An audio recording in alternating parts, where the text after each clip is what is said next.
O Acelere Mob é para você do mercado imobiliário que busca conhecimento e novas conexões, construído por pessoas que vivem o mercado diariamente e junto com você.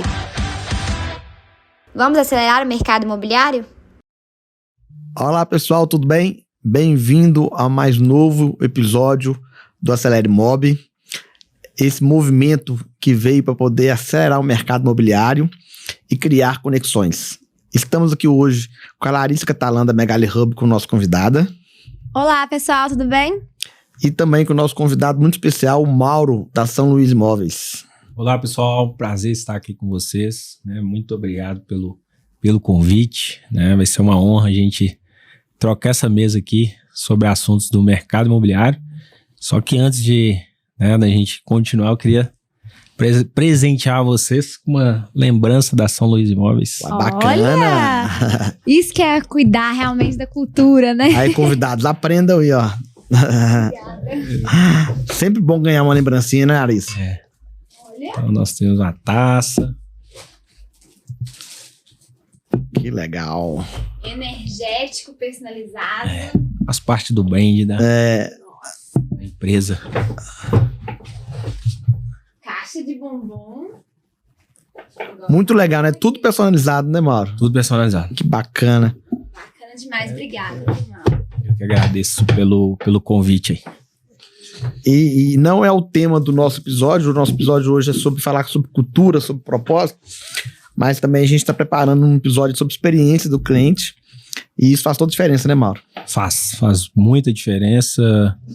O posicionamento da marca hoje, ele traz credibilidade e segurança, né, para quem está acompanhando a empresa no dia a dia, sabe? Então hoje na São Luís Imóveis a gente preza por essa cultura, né? E a gente não abre mão, né, de ter tudo, né, bem detalhado, tudo bem personalizado, sabe? Que é uma forma de encantar também, não só os clientes, mas também os parceiros e colaboradores. Bacana isso mesmo. Sensacional. Eu conheço o Mauro há mais tempo e, sim, sou muito fã da sua história. Eu queria que você compartilhasse pra gente também sua história e como que você entrou no mercado imobiliário. Cara, então, eu comecei no mercado imobiliário há 16 anos atrás, né?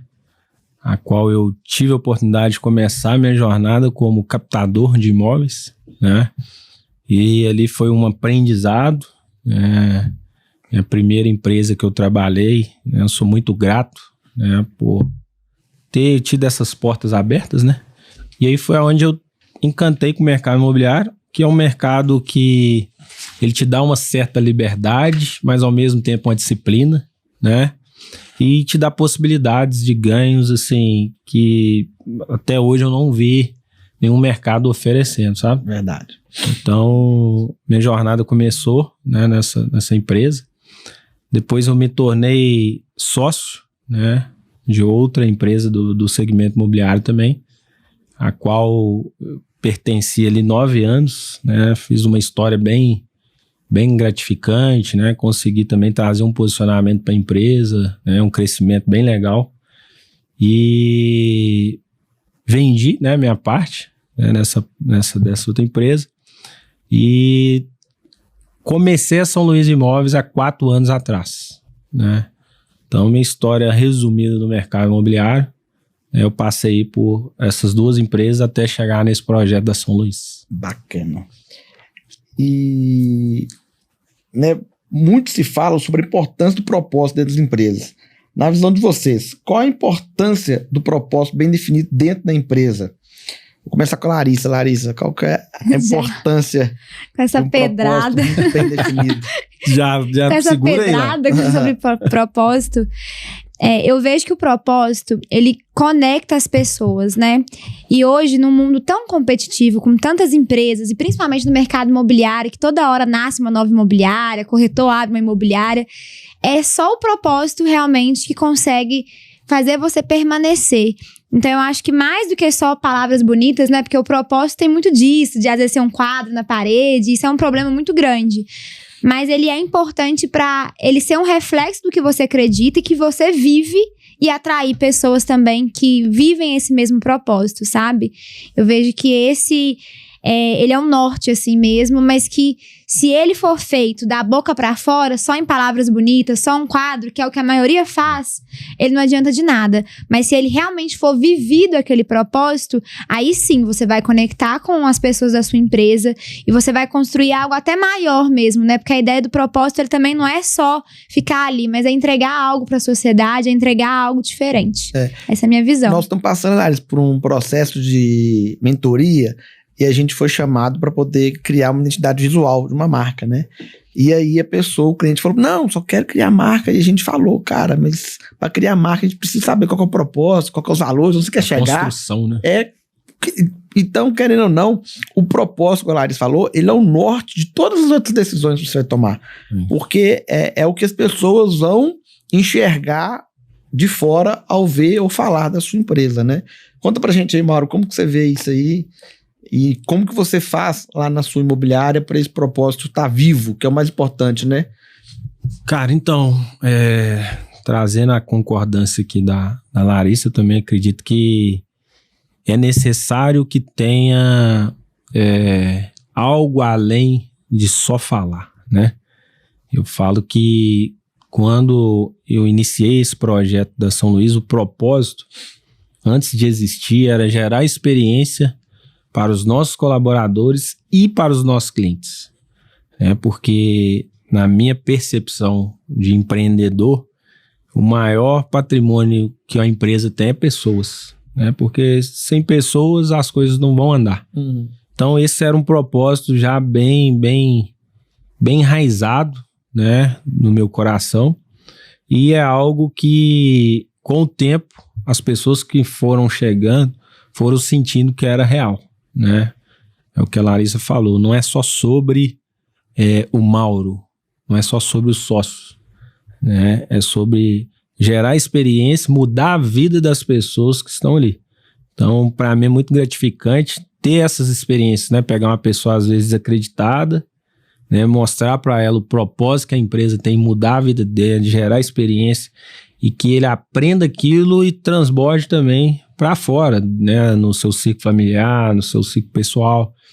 Então o propósito ele tem que estar ligado também a pessoas, né, a mudança de algo, né, é você contribuir, né, para alguém, né? Então eu falo que tudo que a gente for fazer tem que ter o porquê e para quê bem claro.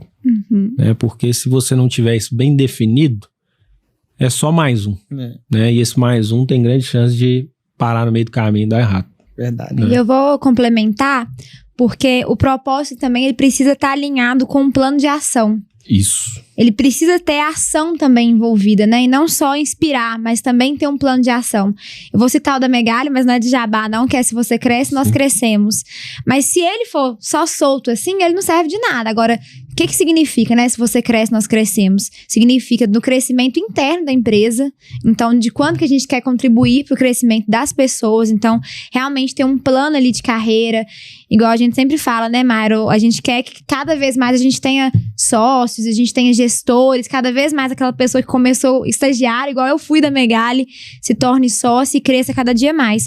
E serve para os nossos clientes também, que aí mostra também essa visão nossa de ir além de peça, de entrega, né? Mas é entregar crescimento, né?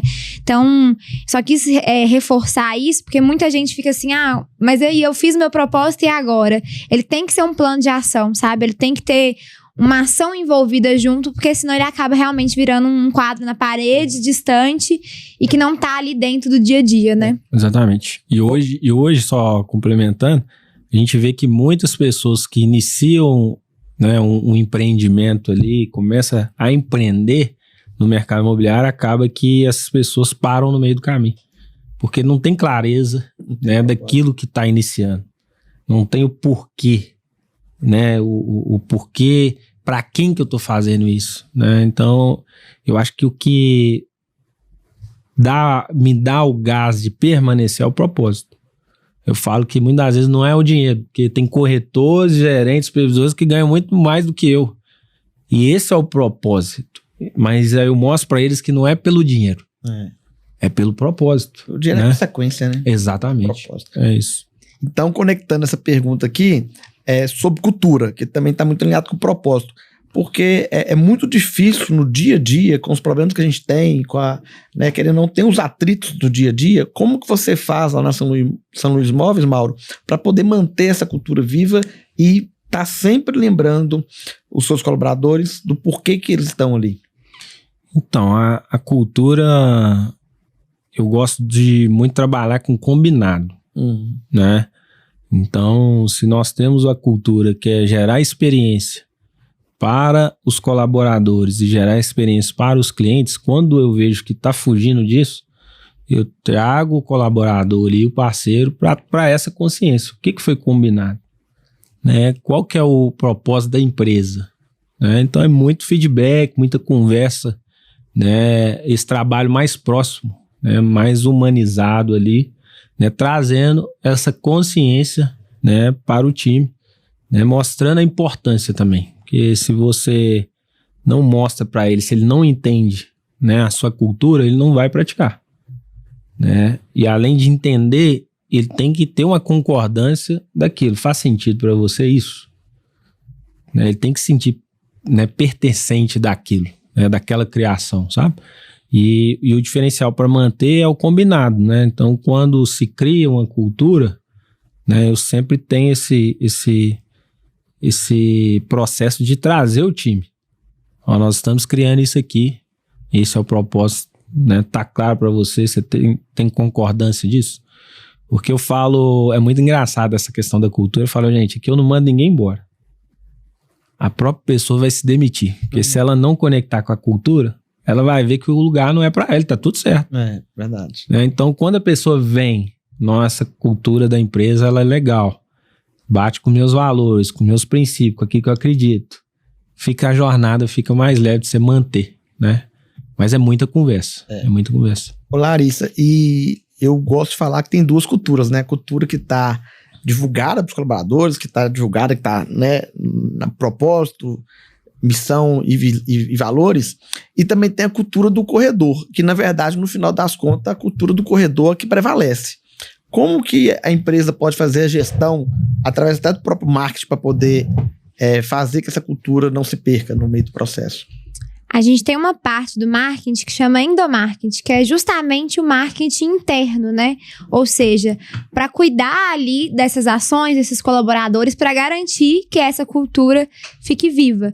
E aí, o que é isso? São várias ações que você faz para realmente mostrar que a cultura é isso. Então, vai desde eventos, vai desde os processos, né? Vai desde o estilo de comunicação que vai ser feito dentro da empresa. Igual, por exemplo, se a empresa ela tem uma linguagem, um posicionamento mais jovem, mais descolado, todos os, vamos falar assim, estratégias e ações internas têm que ser voltado para isso. Agora, não. A empresa ela tem uma visão mais conservadora. Então, acaba que vai ser diferente, não vai ser aquele happy hour, aquela coisa toda assim, mas vai ser uma outra pegada e tá tudo bem. Mas eu vejo que isso parte muito dos donos, porque se os sócios, os donos, eles não quiserem, não se preocuparem com isso, de fato, a cultura do corredor, ela toma conta. E aí, realmente, a gente tem que ter o tempo todo esse cuidado de prestar atenção, de analisar, olhar, verificar, fazer pesquisa com os colaboradores e enfim, funcionários da empresa, né? Pra ver se realmente tá acontecendo, porque é muito fácil você perder esse controle. Basta você, sócio dono, entrar num projeto de cabeça e afastar um pouquinho desse lado, que quando você vai ver sua empresa tá sem cultura, cada um faz o que quer, enfim, fica aquela zona. Então, eu vejo que tem essas ações, né, de marketing, que a gente fala que é o endomarketing, mas se não tiver um acompanhamento constante também, isso vai ser assim, atropelada a cultura do corredor. E aí, os colaboradores vão criar a cultura da cabeça deles. Então, precisa também ter esse controle, sabe? E não é controle de forma de ficar microgerenciando ações, mas é esse olhar mais cuidadoso de perceber aquilo que não está sendo dito. Então, realmente ter um feedback constante, ter uma pesquisa, ter esse cuidado, que ali você vai conseguir falar assim, não, realmente a minha cultura se perdeu. E aí, eu sempre reparo que é justamente nos momentos que a gente relaxa, né? Que a gente começa a pecar um pouquinho no processo, que aí começa o negócio desandar e aí a cultura do corredor cresce. E querendo ou não, eu gosto de falar que a cultura, ela vem muito do exemplo da liderança, né? Então, sim, querendo ou não, o reflexo do que está acontecendo no corredor é o que os líderes estão passando os seus colaboradores. Então é importante muito o líder se preocupar muito qual que é o exemplo que ele está dando para os seus colaboradores. Exatamente. Não, e se os processos, por exemplo, né? Tive esse problema, eu acho que a gente tá aqui pra ser sincero mesmo. Eu tava atrasando muito pra reunião semanal. Atrasando assim, 5 minutos, 10 minutos, mas tava atrasando. Quando eu vi, tava todo mundo atrasando também. Mas a culpa era minha, porque se eu entro na reunião 9h40 e era 9h30, é eu que tô estimulando essa liberdade de todo mundo falar assim, não, eu também posso atrasar. E eu não posso nem brigar, né? Porque literalmente tô errada. Então, realmente, tem que tomar muito cuidado aí, porque quando a gente é líder, né? A gente tá inspirando pessoas tanto pro bem, mas tanto também pro negativo, né? Pra aquilo que você fala sim toda hora, pra aquilo que você fala não. Então, tem que ter esse cuidado aí, esse direcionamento. Verdade. Mauro, na hora da contratação, que é uma das partes aí que muitos empresários, né? Vejam muita dificuldade. Eu acompanho muito o Flávio Augusto e ele teve uma fala que eu achei muito coerente, que contratar não dá trabalho, é o trabalho. Né? E na hora de contratar, quais são as características e habilidades que você acha mais importante para quem está entrando no mercado imobiliário, corretor, e também até para quem está assumindo um cargo de liderança? Você gosta de trazer um líder de fora ou fazer esse processo aí de plano de carreira internamente? Hoje o nosso formato é formar, né, para agregar. Né? Então, uma vez que eu estou formando, esse colaborador, ele vai agregar, né, para a empresa no geral. Então, nos nossos recrutamentos, né, quando a gente está escolhendo um supervisor ou um corretor, a gente tenta trazer um perfil, né, que vai adequar de acordo com a cultura, né, da empresa.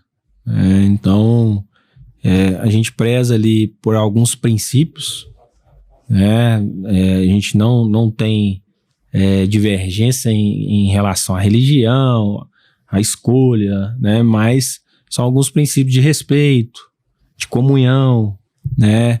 De querer crescer na vida. Porque às vezes a pessoa tem muita vontade. Então, pra gente, a vontade, ela é algo que sai na frente, né? A gente prefere pegar pessoas, às vezes, com muita vontade, com querer, assim, muito aflorado, que às vezes aquela pessoa mais técnica. Então, a gente busca fazer essa leitura ali na entrevista, né? Com algumas perguntas, né? Que a gente já tem, mas é o desafio. Como diz o Flávio Augusto, que é um momento que você não pode errar, né? Então, às vezes é melhor você ter um tempo a mais para contratar do que você, às vezes, tomar a decisão errada. Às vezes precipitada, né? Toda vez que eu tentei contratar rápido demais, deu B.O., né? Impressionante. Toda vez que você precisa de algo urgente, né? Exatamente. Dá ruim. Então, eu concordo muito com isso que o Mauro trouxe do tempo, né? De realmente dedicar, porque é o trabalho. A gente, às vezes, fica tentando falar assim, quando der, eu subo aquela vaga. Sim, sim. Mas, na verdade, pessoas é o trabalho, né? É a capacitação, é a gestão, é a contratação. Então, tem que realmente ser o norte aí de todos os empresários. E você falou sobre vontade, é uma coisa que eu venho também muito sentindo isso, porque o técnico, né, a gente ensina, mas o comportamental é muito difícil mudar. Não vou falar que não muda, porque muda com os feedbacks e tal, mas os valores, os princípios, isso não muda, e até o comportamental também demora um pouquinho, então você tem que entender qual que é a sua prioridade. E eu tava ouvindo um podcast esses dias do Romeu Buzarello, que é um grande nome aí do mercado imobiliário, e ele falou uma coisa que é verdade, que antigamente, né, na época dos nossos avós, era contratado pelo trabalho braçal. Então, você precisava ser forte, ter ali uma vivência ali bem braçal mesmo. Depois, na geração dos meus pais, e talvez, assim, alguns de vocês... Eu e o Myron não, mas o Myron talvez. Revelou, hein, Myron? Era contratado pelo intelecto, né? Então, o currículo era muito importante, né? A mente, as experiências. Não que isso não seja relevante hoje, mas que hoje o coração, que é o que ele falou assim, é realmente o diferencial. É a vontade, é a pessoa que tá com garra. É aquela pessoa que você vira e fala assim, não, olha o tanto de curso que essa pessoa fez. Ela tá tentando. Ela tá se esforçando. Às vezes ela não teve ainda uma oportunidade, um lugar certo pra ela se destacar, mas basta você orientar ela que ela vai. Agora, quando você contratar alguém tecnicamente bom, mas que não tem vontade, pra mim é a mesma coisa de nada. É isso, eu acredito. A gente tava aqui com a Ana Luísa, né? Antes de começar, 19 anos, eu perguntei pra ela, né? E aí, Ana Luísa, tô falando muito mal da sua geração, tô falando que a sua geração não quer trabalhar. Aí ela falou que realmente é uma geração que não aguenta muita pressão e que é uma geração que realmente está mais preocupada com a saúde mental. Com o ambiente, né? Tá, é mais conectado com outras coisas. Então, a empresa também, lógico que todo mundo, né? Toda geração quer se superar, quer fazer parte de algo grande, mas que também é aquele momento onde que era bem visto, né? O pai que deixava a família para poder trabalhar, para trazer sustento, para poder comprar bens para a família, acabou que a gente percebeu que essa geração não está muito focada nesse acúmulo de bens. Ela quer viver experiências, né? Então, para viver experiências também precisa de ter o dinheiro, mas não precisa acumular bens.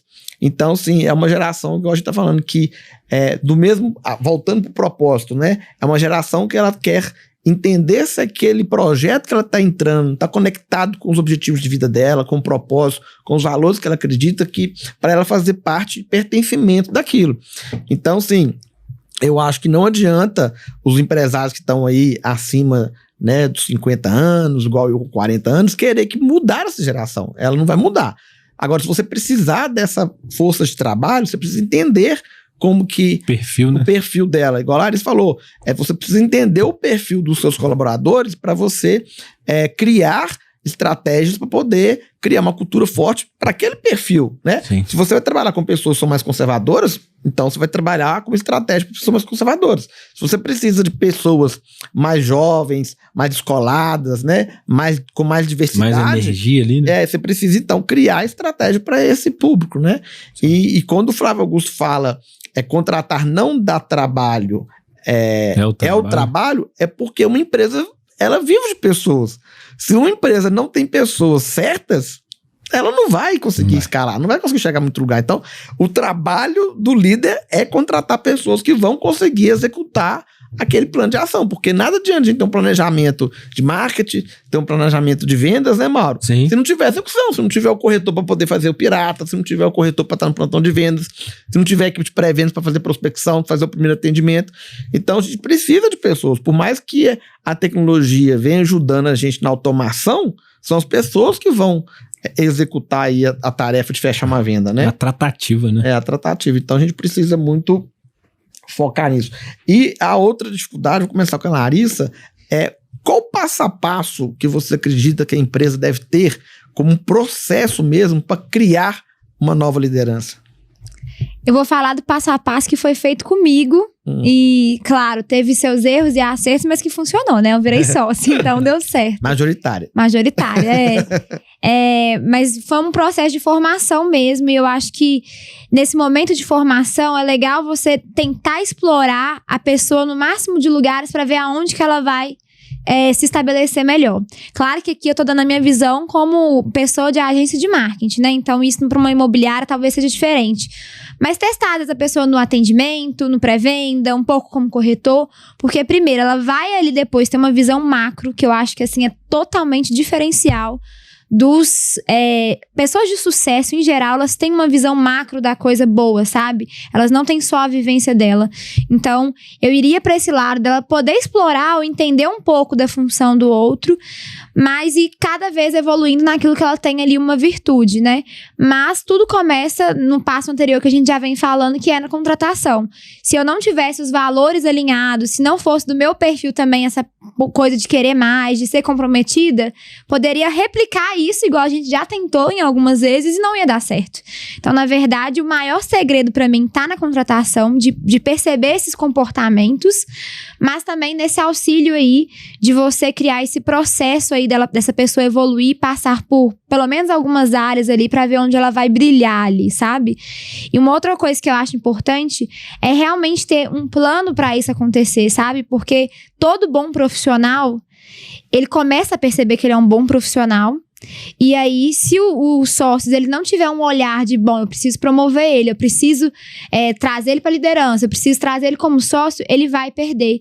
E isso foi o time que a Megali teve, né? Eu já estava formando, e eu já tinha projetos, eu já tinha podcast. Então, assim, já era do meu perfil ter outros projetos, empreender. Então, eles viram ali que naquele momento, se eles não me trouxessem pra mais perto, de fato, eu ia procurar outra coisa. E na minha mente, eu também tava assim já. Eu vou procurar outra coisa, caso não seja valorizado. Então, é importante também ter essa visão, porque eu vejo muitas vezes, e até mesmo eu já cometi esses erros também, acho que é normal, todo mundo vai ter um case aí de alguém que já perdeu, que podia brilhar mais, mas por falha nossa, de não ter esse processo de crescimento real. E crescimento não é só valorizar, é dinheiro mesmo, é pagar melhor, é pôr em posições melhores e trazer aquela pessoa para mais perto. E você, Mauro, o que você enxerga? Então, minha visão, eu procuro ter a percepção muito do comportamental, né? Eu observo muito o comportamento, né? Se aquela pessoa ela tem algumas atitudes, principalmente nos momentos difíceis, né? Eu falo da rádio peão, do desconforto que é gerado às vezes da empresa para o colaborador. Eu observo como essa pessoa vai se comportar mediante aquele fato, né? Então, pessoas que têm um comportamento oposto daquela que não reclama, já é um ponto a se ter uma percepção diferente, né? A atitude, né? A gana de querer fazer acontecer. Então, eu gosto de trazer muito exemplo de futebol, né? O futebol ali é o goleiro e mais 10, né? Só que tem um capitão.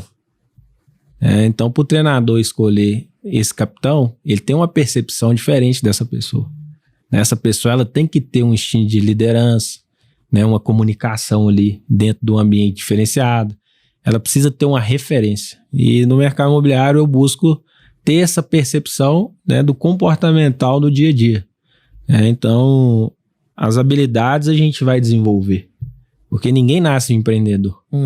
Né? Então, hoje os meus sócios, né, todos ali iniciaram como corretor, depois gerente de venda ou de captação, né, para se tornar-se sócio. Por quê? Porque eles já mostraram, né, que tinha capacidade ali de algum comportamento, né, mas as habilidades, os desafios do empreendedor, o lado emocional, é uma construção fazendo. Eu falo que tem pessoas que têm dom de empreender, mas tem pessoas que podem ser desenvolvidas, né? Então eu acredito muito nessa linha. E esse processo que você, né, comentou que lá na empresa a pessoa entra como corretor, vai se tornar de ter um cargo de liderança como gerente de captação ou gerente de vendas, e aí em um certo momento você chama ele para ser sócio. Como é que é esse processo de chamar para ser sócio? É uma oportunidade que é criada e vocês vão conversando, ou não? Você já entende que aquela pessoa ali, se você não chamar para uma sociedade, ela vai acabar criando um novo caminho? Como que você faz para poder ter esse insight nesse momento, que é o momento certo, que a pessoa está preparada para se tornar sócio? Na verdade, a percepção, né? Quando a pessoa tem resultado, porque nem sempre o melhor vendedor vai ser um bom gestor. Né? Eles falam que sempre... Porque as características de um bom vendedor é contrária da característica de um bom líder, né? Exatamente. Porque o vendedor tem que ter uma agressividade. O líder, ele tem que dividir, tem que ser equilibrado.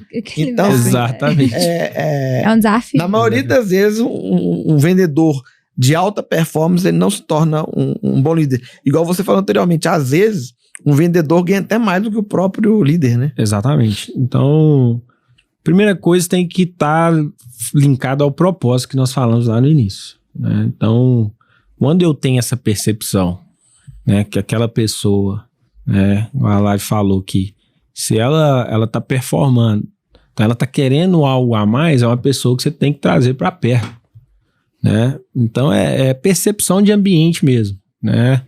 Eu falo que é como aqueles na peneira ali, o olheiro fica ali vendo qual que é o talento, e é mais ou menos essa visão, sabe? Então é muito de fine mesmo, percepção, e tem que bater, né, a mesma característica que a empresa quer, né, nesse colaborador também. Porque Hoje, por exemplo, nós temos 45 pessoas já, né, nessas 3 unidades. Corretor, administrativo, marketing, né? Então, assim, eu fico o tempo todo analisando o comportamento, tendo essa percepção. É 100%? Não, mas quando eu der esse passo para chamar a pessoa, eu já filtrei, né, aonde que eu tenho que trabalhar os pontos negativos, né, e aonde que eu tenho que trabalhar para potencializar aquilo que ela já tem de bom. Então, é mais ou menos, né, resumindo, é muita percepção do ambiente mesmo. E aí eu acho que é importante a gente ressaltar isso de novo, né? Que para a gente ter percepção, o gestor, o líder, ele precisa de tempo, de olhar para isso. Tem que ter essa sensibilidade. Porque eu vou falar por mim mesmo. A gente estava falando, eu e o Myron hoje, que às vezes o operacional, né, no dia a dia, a gente não consegue avaliar direito se aquela pessoa tá performando bem ou não, mas por culpa nossa. Então, eu vejo que pra gente formar novos líderes e uma equipe, a gente também tem que propor ter esse espaço na nossa agenda para formação. Não dá pra gente achar assim, vai acontecer como mágica, né? Vai aparecer aqui uma pessoa sensacional, vai virar sócio. Pode até acontecer, né? Mas normalmente é um processo que tem que ser acompanhado para você sim aí ter uma percepção que vai parecer que foi do nada, mas não foi do nada. Foi uma percepção construída diariamente, acompanhando a pessoa, os resultados, acompanhando o que ela tá fazendo. Agora, se você não acompanha, né? Se você não tem tempo de acompanhar essas pessoas, como é que você vai avaliar se ela tá performando ou não? Eu acho que, só complementando um outro ponto também, eu acho que, a gente não falei isso, mas realmente alinhar as expectativas também é uma coisa que eu vejo que é assim, essencial para formar liderança, sabe? Eu acho que a pessoa ela tem que estar claro o que você espera dela e tem que ser cobrado em cima dessa expectativa, sabe? Igual você falou do compromisso, né? Do combinado. Então, realmente tem que ter um combinado ali de falar, não, eu tô te contratando porque a minha expectativa é essa. Então, eu preciso que você passe por isso aqui pra você chegar aqui. Eu quero que você seja meu sócio, eu quero que você seja meu parceiro, mas a minha expectativa é essa. Eu acho que isso é bem importante também de alinhar. Exatamente. Eu dei o exemplo na hora do lanche, né? Que eu faço esse alinhamento de sonhos, né? Com todos os colaboradores, todos os 45, eles passam por esse processo.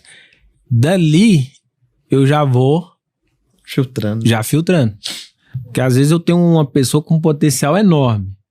Só que eu vejo que o lado financeiro dela não é por falta de ganho, por descontrole. Se ela não organizar, ela não vai conseguir chegar nos objetivos. Então você vai tendo várias percepções. Mas já teve, né, casos recentes de se tornar sócio e não ter o capital. A empresa, né, acreditar, investir, né, no potencial que aquela pessoa tem, por tudo que ela entregou já e dar oportunidade. Eu acho importante isso, né? A gente tem que entender que o capital humano tem um valor, né? Exatamente. Então, às vezes, o mercado ele tem pessoas que têm o dinheiro para poder investir, mas já está envolvido com outros projetos, ou então já chegou numa etapa da vida que ele não quer mais estar tão envolvido no projeto e quer realmente se dedicar à família e ter uma vida mais tranquila. Querendo ou não, essa fase nossa de empreender, de estar realmente crescendo, né? Crescer dói. Não é fácil. Você tem que desenvolver habilidades ali que às vezes você não tinha antes, né? Principalmente essa habilidade de lidar com pessoas. Larissa, você tem uma equipe, acho, 12 colaboradores, tudo home office. Como fazer essa equipe ter senso de pertencimento e estar engajada com o projeto, né? E não ter uma rotatividade muito grande? É uma pergunta bem difícil, é um desafio, na verdade. Vou ser bem sincera, é um desafio que a gente tem na Megali mesmo. O que a gente tenta fazer, né? É manter a equipe próxima mesmo no online. Então, ter processos de reuniões semanais. A gente está implementando também um processo de daily, que é pra gente falar das prioridades do dia. Então, a gente tá sempre conectado.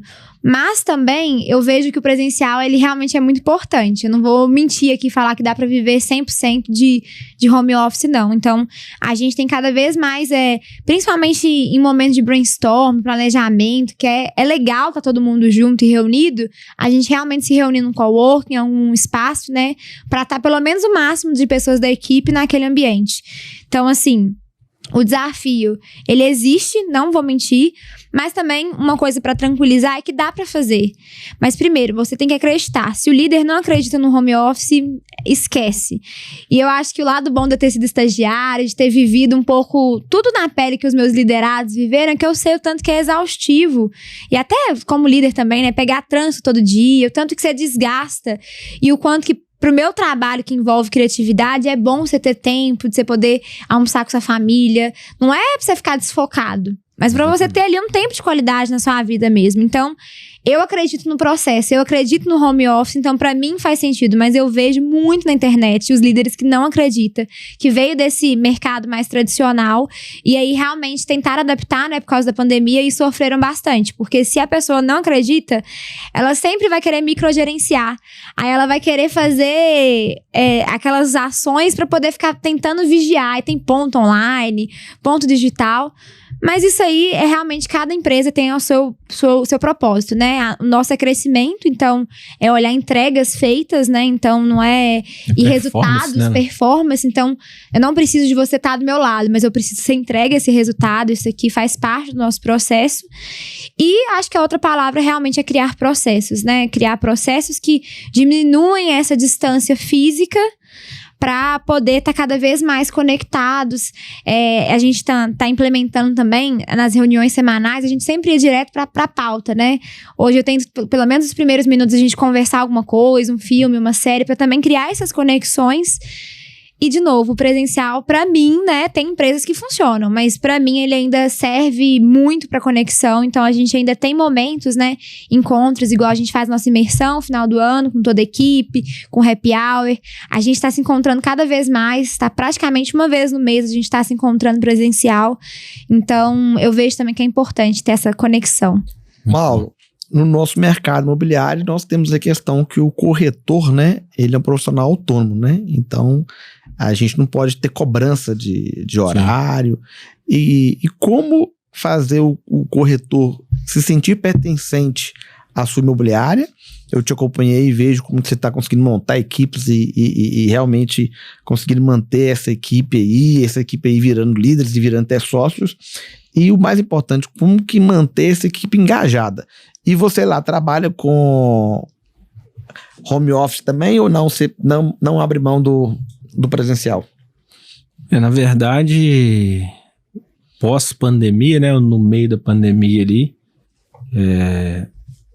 tivemos alguns testes, né, até para adaptação, né, mas eu acredito muito no presencial devido à energia.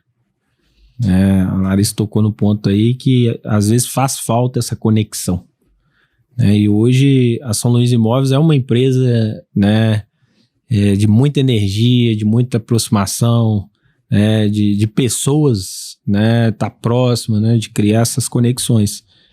Então, o diferencial é a tratativa de não tratar o colaborador só como número, né? Eu busco tratar ele como pessoas, né? E aí, quando nós conseguimos, né, ter essa frequência boa, né? Com essa estratégia de tratar o corretor, o colaborador, não só na vida dele profissional, né? Eu falo que eu busco trazer um equilíbrio, né, na vida geral dele. A vida espiritual a gente trata, né? Nós temos a célula, dependendo da religião, fica à vontade quem quer participar, não é obrigado, mas é uma forma de tratar o lado espiritual, né? Tem o lado familiar, né? Tem o lado de investimento no conhecimento, né? Então a gente está sempre, nós temos uma cultura que toda semana tem treinamento. Então, quando não é treinamento de alguém da própria empresa, né, que a maioria das vezes eu trago alguém de fora. Então, toda semana. E como você faz esse treinamento? Curiosidade pessoal minha. Você tem 3 unidades. O de treinamento todo mundo se junta ou cada loja, né? Vamos chamar de loja, né? Cada sede tem a sua próprio treinamento. Cada líder é responsável pelo treinamento da sua equipe. Essa questão do treinamento já está enraizada na cultura, né? Então, os supervisores são responsáveis de aplicar o treinamento da forma que ele tem mais habilidade. Vai ter um que vai ter habilidade no slide, vai ter outro que vai extrair um vídeo no YouTube de um podcast e vai passar, né? E cada um a gente deixa bem à vontade, né? Então, é responsabilidade dos supervisores, né? Às vezes os sócios também, né, aplicam ali, ou o próprio corretor. Então, como é uma cultura já de desenvolvimento, desde que eu falei do início, né? A gente já vai criando essas habilidades também para os próprios corretores, colaboradores, a gente dá esse espaço para ele trazer um conhecimento e aplicar. E nem sempre é voltado ao mercado imobiliário, como eu falei, né? Às vezes vai ser sobre finanças, às vezes vai ser o Pierre, que é um dos sócios, fez o método CIS, depois fez uma formação de coach. Então ele aplicou ali dentro, em todas as unidades. Então sempre tem alguém trazendo, né? Um corretor que tem a facilidade de agendar visita, que é o Fred, por exemplo. Amanhã ele vai dar um treinamento. Então ele preparou esse treinamento, né? O setor de marketing criou ali o slide, ele vai aplicar. Então ele vai passar em todas as unidades, né? Mostrando a habilidade, como que ele faz para ter uma performance boa no visita. Cultura da colaboração, né? Bacana. Cultura da colaboração, exatamente. Então a gente vem trazendo isso e vem dando certo, sabe? É o senso de pertencimento, isso ajuda muito. Bacana. Bom demais. Pra gente finalizar aqui, que tá bom, mas né, até a outra pergunta que era sobre presencial, a gente já respondeu. Deixa uma mensagem final para nossos ouvintes sobre a importância de criar um ambiente de trabalho inspirador. Aí eu vou começar pelo Mauro aqui. Não, vou começar pela Larissa para deixar o Mauro no finalzinho. Deixa. Achei que eu ia poder me preparar. Vou pegar a cola. Não, a pergunta é sobre uma mensagem final para gerar... Um ambiente de trabalho inspirador. Eu vejo que a inspiração começa muito pelo seu papel. Então, não existe formar liderança se você não for líder. Porque existe uma diferença entre líder e dono. O líder, ele inspira a ação, né? Ele inspira a mudança. O dono, ele é respeitado só pela posição dele. O líder, não. As pessoas respeitam porque se inspiram nele. Então, você precisa se tornar um líder antes de querer qualquer outra coisa. E isso envolve desenvolvimento pessoal, né, profissional, de você realmente se conectar.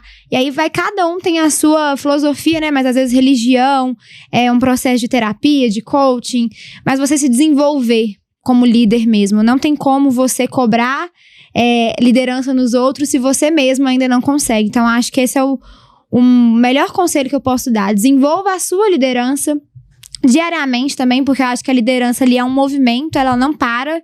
Você tem que estar sempre estudando, tem que entender sobre comportamento, gerações, tem que saber respeitar, ouvir, consumir informações como esse podcast, tantos outros bons aí que a gente tem, para aí sim você começar a inspirar. Porque, vou falar um pouquinho de religião, mas isso é independente. Por exemplo, Jesus, ele não obrigou as pessoas a seguirem ele, né? Ele inspirou a seguir. Então, eu vejo que na liderança é a mesma coisa, sabe? A gente tem que ser exemplo, porque o exemplo realmente ele arrasta. É ele que muda a pessoa, né? Eu falo assim, num casamento, se você quer que seu marido ele pare de comer uma bobeira, você também tem que parar. Porque se você comer do lado dele, ele vai comer também. E isso na empresa é a mesma coisa. Você tem que ser o exemplo, você tem que ser o líder que você procura nos outros. É isso. Bacana. Então, sobre a inspiração, né? Um ambiente de trabalho inspirador. Um ambiente de trabalho inspirador, eu acho que também está muito ligado ao exemplo, né? Eu falo que o exemplo, ele arrasta, né? E o interessante é que a minha história de vida, ela contribui com essa inspiração diária, sabe? Porque hoje a sede principal, que é a unidade Orla, ela tem uma vista de frente para o Mineirão. E o Mineirão tem uma história com ele que foi aonde eu catei latinha com meu pai, na época que tinha jogos. E Deus me coloca uma empresa de frente pro Mineirão. Então eu tento trazer essa inspiração para a turma, né? Mostrando para eles, né, que dá para mudar de vida, dá para ter deixar um legado, né? Então eu acho que a maior inspiração que a gente consegue transmitir dentro do ambiente é mostrando, de fato, né, a nossa história, mostrando de fato aquilo que eu consegui fazer, você pode fazer também, né? Você pode ter uma história, né, parecida, né, ou até melhor que a minha.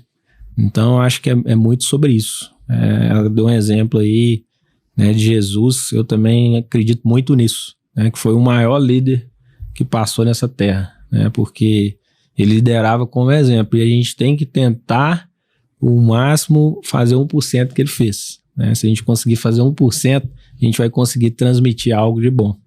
Então, acho que é isso. É o exemplo. Bacana. Como todos podem observar, né, gente? A gente falou muito aqui sobre comportamento e sobre pessoas, né? Então, a gente estava conversando antes. A gente fez um podcast antes. Um mini podcast. Mas deu propaganda aqui com a boca do forno. A gente falou, nós não estamos fazendo podcast. Mas o jogo tá nas pessoas. Por mais que a tecnologia está avançando, a gente está passando por uma era aí que assustadora no ponto de vista aí da inteligência artificial, de você pegar uma pessoa artificial e colocar ela num vídeo. Então, assim, estão tentando de todos os jeitos tirar, né, da gente essa posição. Mas eu acredito que o relacionamento humano nunca vai se tornar tão importante igual vai se tornar nos próximos anos. Então, um conselho que eu posso dar para vocês é isso: estudem sobre comportamento, estudem sobre pessoas. O Mauro falou aqui, e a Larissa também falou, querendo ou não, né, a história de Jesus, ela é uma história inspiradora para quem quer ser líder, e o esporte também traz muita inspiração. Sim. O Mauro sempre falou de futebol, eu acompanho ele, sei que ele é um atleticano fanático. E eu vejo que como que ele fala, né, do futebol com muito carinho. Você vê que ele tem ali, o futebol tem a liderança, tem um treinador que não entra em campo. Qual que é a função do treinador, gente? O cara não chuta a bola pro gol, todo mundo tá ali e joga a bola melhor que ele. Exatamente, às vezes ele nunca jogou. Então, qual que é o papel do treinador? É fazer com que cada jogador se dê o seu máximo. Extrai o seu melhor. Extrai o melhor de cada um. Para poder ter um resultado coletivo. É isso. E é isso também que é o líder de uma empresa. É isso que é o gerente de vendas. É você... Porque o resultado financeiro de um líder, igual o Mauro falou, ele depende do trabalho de seus liderados. É isso. Então, para ele ter um sucesso financeiro, é preciso que seus liderados tenham um sucesso financeiro talvez até maior do que o dele, porque individualmente ele vai ter um sucesso financeiro maior, mas o Mauro precisa criar o quê? Uma multidão de vendedores que vão estar ali trabalhando, acreditando, né, naquela ideia, naquele propósito. E quando o líder, as pessoas se inspiram no líder, aí vai haver a confiança, vai haver a reciprocidade. Então, a minha mensagem final é essa. Obrigado mais uma vez por estarem com a gente até aqui. Não deixe de seguir, né, o Acelere Mob aí nas redes sociais. Imob Acelera, né, Larissa? Isso, Imob Acelera. Isso. Não deixe também de participar. Tá o link aí, o QR Code do nosso grupo do WhatsApp. É um local que a gente também já tá ali trocando mais experiência, fazendo as enquetes. E também a gente já teve, né? Foi um sucesso, né, Larissa? Nosso primeiro encontro, conexão, Acelere Mob. O Mauro teve... Foi muito bom. A participação lá com a gente. Então, assim, é um movimento que não fica só aqui no podcast, a gente continua nas redes sociais, no grupo do WhatsApp e essas conexões aí presenciais. Quer deixar mais uma mensagem, Larissa, pro nosso ouvinte? Não, é isso. Não tem nada melhor também, né, de estar ao lado de líderes que a gente também vive os mesmos desafios que a gente consegue trocar experiência. Então, a gente troca experiência aqui no podcast e espera, de alguma forma, ajudar quem tá aí do outro lado, mas você pode trocar experiências ainda mais próximas, né, nos eventos, no nosso canal aí, no Clube Acelere Mob. Então, vamos aproveitar essa oportunidade, gente, que é de graça. Acho que, apesar da inteligência artificial e a internet tá evoluindo para lados assustadores, tem um lado muito bom que a informação nunca foi tão fácil, né? Exato. De você conseguir crescer, de você conseguir se aprimorar e se aproximar de pessoas que vivem as mesmas dores que vocês. Então, um recado aí para todo mundo do mercado imobiliário participar. E obrigada novamente, Mauro. Obrigada, Myron. Foi sensacional. Eu que agradeço, né, pelo convite. Eu gosto desses movimentos para contribuir, né, com o mercado imobiliário.